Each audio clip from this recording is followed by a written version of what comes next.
Okay, so I just wanted to take a quick moment here before the markets open up and talk about what's going on in the world. Because if you don't have a plan for your own economy, it doesn't really matter what's going on in the outside economy, but your own economy.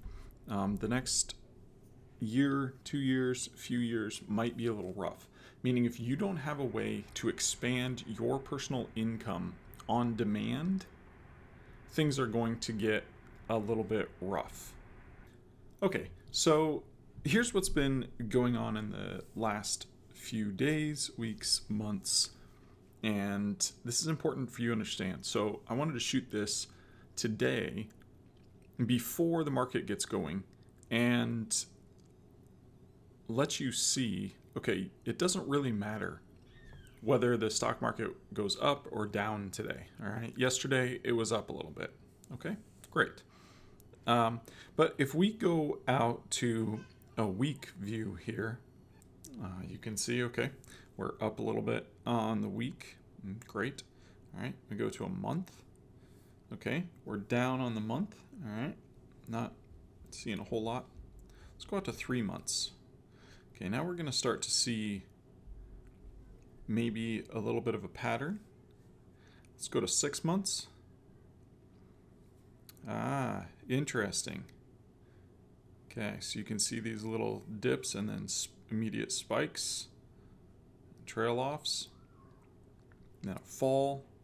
And then if we go out to a year, okay.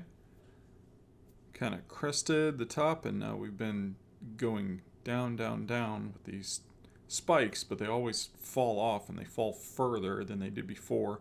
Go out to 2 years. Oh, wow. Okay. So we've really grown huge over the last 2 years. And now it looks like we're kind of coming down the other side of that. 5 years.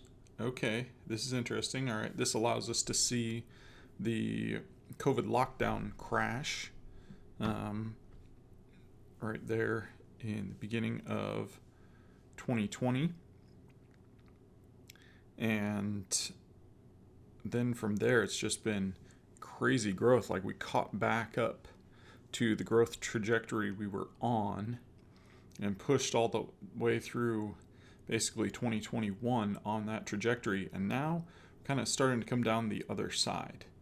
All right, so over 5 years, we're still seeing this market's been growing like crazy. 10 years, wow. Okay, look at that picture. All right, that's crazy growth. We went from the Dow being at 12,880 in June of 2012 to hitting 36 in January of 2022, and now we're down to 31. But look at that, we've been on a 10-year huge run. All right, if we go out as far as my phone will show here, you can see all the way back to 1992 when the Dow was running in the 3000s. Okay, we see the 2000 crash here. All right, there's the 2000 dot-com bubble, and that crash, you can see just a little blip there basically. And then you can see 2007, 2008 crash there. All right, that crash really took us from kind of a high of about 13, 8, around 14, let's call it, down to about 8,000. Okay, so it took 6,000 points out of the Dow there in a short time. Real estate also crashed at that time. And then you can see since then, we've just been on a tear. All right, and you can see the steam that built up in the market before 2008. And then you can see from there, we've just been on a rocket ship. Just crazy growth here. Nope, I'm moving my phone around, but from down here in this dip in the 8,000, went down to 8,000 in January 1st, 2009. And now look at where we've come to, okay? We're at 34, 33, okay? At the top of this thing, we hit 36-ish, and now we're at 31. But do you think that we've taken any of the steam out of this huge bull market climb that we've had that has lasted essentially since 2008. There have been some tiny little blips in that, little flickers, but look at how much we've gone up. Do you think that it takes somebody with any sort of specialized knowledge to guess what's coming next? I don't think it does. I think we know what's happening.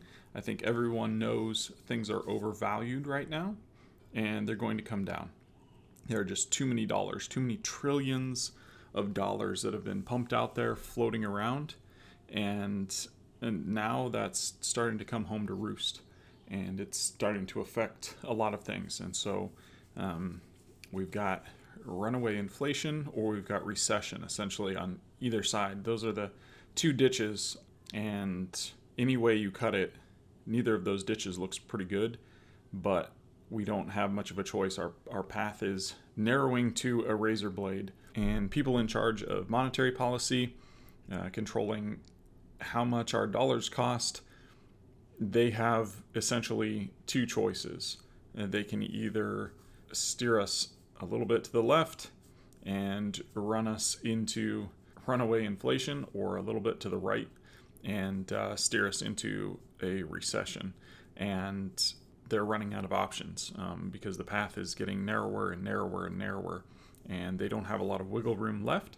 And again, if you just look at this pattern since the 1990s, you can see on this screen, back 10 years, the 10-year pattern, just a huge tear of growth with an interruption there at COVID, but we recovered, we bounced back like that. Over the 5 years, okay, we've had these, again, you can see the COVID dip, but just, man, the trajectory on this.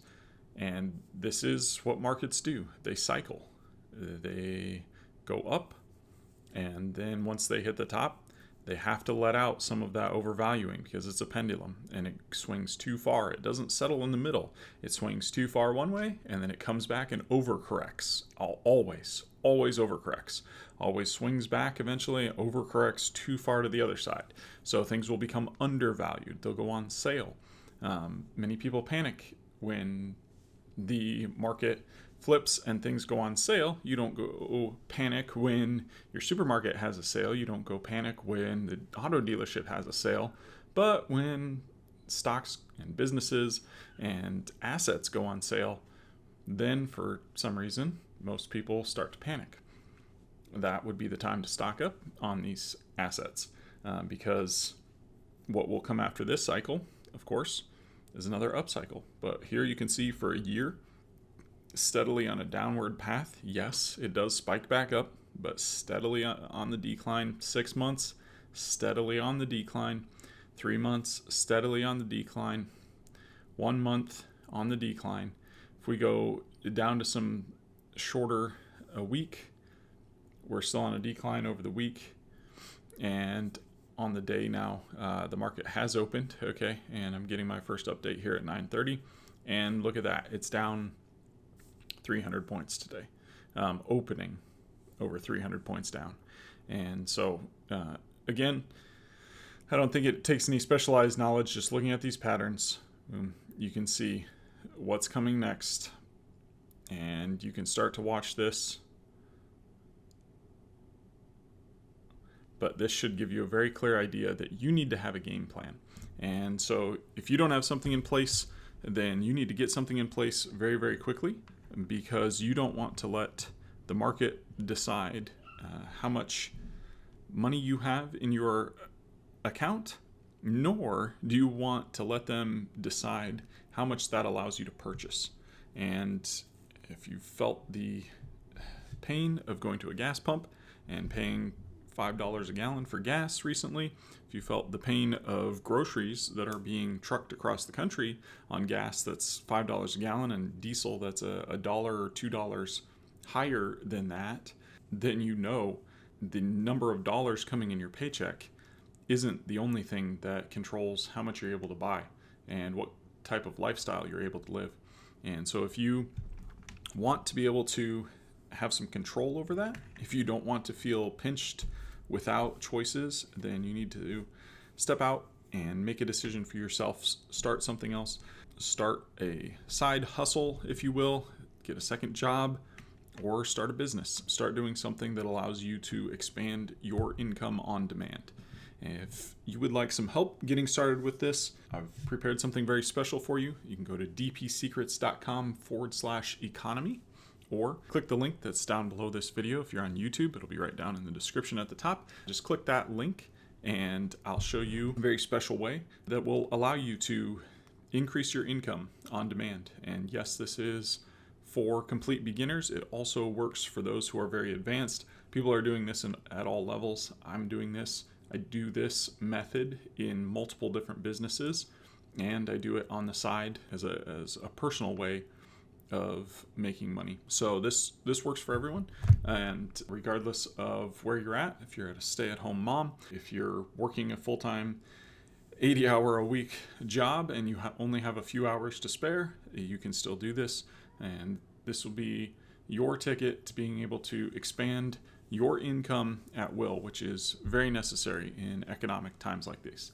So again, click the link down below in the description, or go to dpsecrets.com/economy, and you'll see the very special training that I've got set up for you there, where you can jump on this with a buddy of mine, and we will show you how you can take control of your own economy in this time, and you don't have to worry or be afraid about what's coming next in the larger economy, because you'll have your own personal economy dialed in and taken care of.